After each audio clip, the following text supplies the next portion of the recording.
की आम्ही 1 तारखेला मोर्चा काढणार आहे, लाखोंचा मोर्चा काढणार आहे, आमचं आरक्षण संपवलं, मराठ्याने आमचं उद्ध्वस्त केलं, हे मराठ्यांना सांगायचं नाही. तुझं आरक्षण कोणी संपवलं हे तू जाऊन शोध. ठराविक 4-5 जातीनं ओबीसीच्या सर्व जातींचं आरक्षण खालं, त्याला आमचा काय दोष आहे त्याच्यामध्ये? तुमच्या ठराविक समाजाचे 20-20 आमदार, कोणाचे 18 आमदार, कोणाचे 14 आमदार, त्यांना जाऊन विचार ना, इतर समाजाला का दिले नाही आमदारक्या? कुठाही 12 बलुतेदारांचा एखादा आमदार, कुठला जिल्हा परिषद सदस्य का झाला नाही? त्याला तुम्ही कधी पुढे येऊन दिला का? ह्याच्याबद्दल प्रश्न विचारा ना.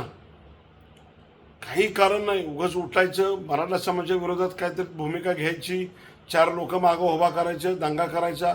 आमचं आरक्षण, राजकीय आरक्षण संपलं. कोणी संपवलं? आम्ही संपवलं का? ज्यांच्या 1967 पूर्वीच्या नोंदी आहेत, ज्याची वंशावळ आहे, ज्याची नोंद आहे, ज्यांचा महसुली पुरावा आहे, त्याला कुणबीचा दाखला मिळणारच आहे ना. आणि तो जर कुणबी झाल्यानंतर, तो आरक्षणाला मिळाल्यानंतर तो ठरवेल ना, राजकारणात जायचं का, इंजिनिअरिंग करायचं आहे का, मेडिकल करायचं आहे का, कॉलेज करायचं आहे, तो ठरवेल ना माणूस ज्याला मिळाले त्याला विरोध करायला तू कोण आहे का? त्याचं तू बदली करू शकतोस? तुझ्यात तेवढा दम आहे त्याचं कॅन्सल करायचा?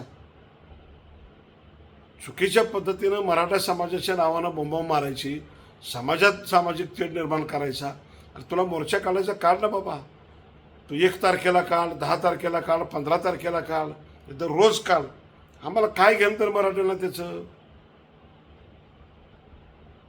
तू सरकारकडे जा, तिथं बस, त्यांच्याशी बोल, पण मराठा समाजाच्या नावानं का बोलतेस? तुला काय पाहिजे सरकारकडे माग ना. आमची भूमिका आहे मराठा समाजाची, ज्यांच्या कुणबी नोंदी आहेत, ज्यांना मिळालेल्या आहेत, त्याच्या पाठीशी ठामपणे मराठा समाज उभा राहील. आणि मराठा म्हणून आम्ही उभा राहील.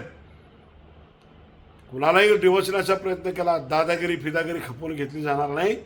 तुम्हाला काय मांडायचं सरकारकडे मांडायचं, मराठा समाजाबद्दल बोलायचं नाही, गरळ ओकायची नाही.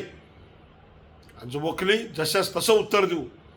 तुला संघर्ष करायचा असेल तर तसं सांग, ती पण तयारी आहे मराठ्यांची.